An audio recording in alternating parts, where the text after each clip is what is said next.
Dr. Jessica Sabo, and I help kids with sleep disordered breathing issues. So this topic is super near and dear to my heart because one of my kiddos had obstructive sleep apnea as a child. And boy, did it make a difference when we found out what was the issue and we treated the issue.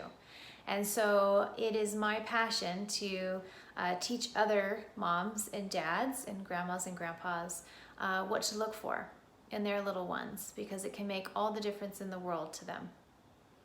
So some of the things that you can look for as a parent are the following. Does your kiddo toss and turn a lot when they sleep at night?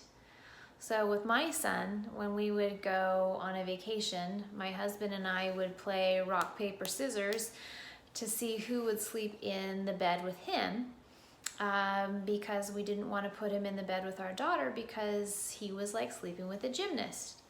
He would move all night long. The blankets were never on him as a baby either.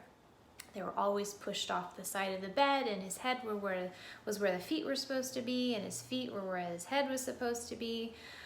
Just a super active sleeper. Another thing to look for are night terrors. So he would wake up with screaming at the top of his lungs night terrors. And it was very difficult to wake him up out of those. Okay. Another thing to look for, of course, is snoring. Now, my son didn't snore at all, but some kids do and will. Look for times when they stop breathing while they sleep, okay?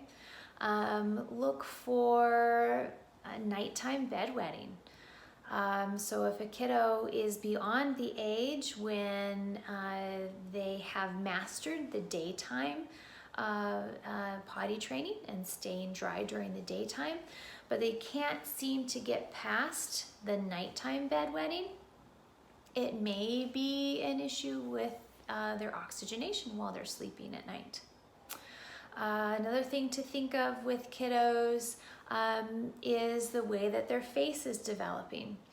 If they're, the teeth underneath the nose or the maxilla is back and underdeveloped, that can indicate a red flag for a sleep disordered breathing issue.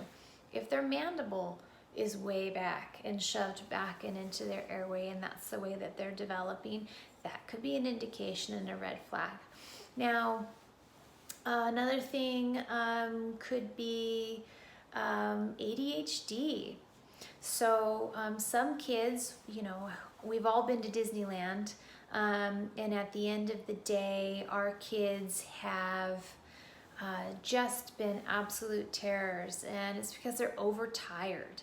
So they don't just fall asleep in their stroller, they whine, they cry, they want the big toy, they want the candy, that sort of thing. And sometimes that's how kids present who have obstructive sleep apnea or another sleep disordered breathing issue, is they get super hyperactive during the day and have issues with attention. So if your teacher of your child is describing that they are not paying attention in class, they're not doing the work, it could be that they're just exhausted, and that's the way that they're presenting. And I know if it were my kid, you know, I'm not saying every kid that has ADHD has a sleep disordered breathing issue, but if it were my kid, I would do a sleep study first before I put them on Ritalin, okay? Because that can have long-term effects too as well. So any of the things that I mentioned, that's kind of a little bite-size example of the things to look for. Any of those things, if they were there by themselves, meaning if your child had one of the things, it doesn't necessarily mean that they have obstructive sleep apnea. But it does paint a picture that, hey, before I do anything significant, before I start any other treatment, would it be worth doing a sleep study? Just to see if that's the source of the problem. Because from one parent to another, boy, is that an easy fix. Hey, if you found this video helpful, pass it on to your friends and family. If you have any other questions, give us a call. We love to chat about it.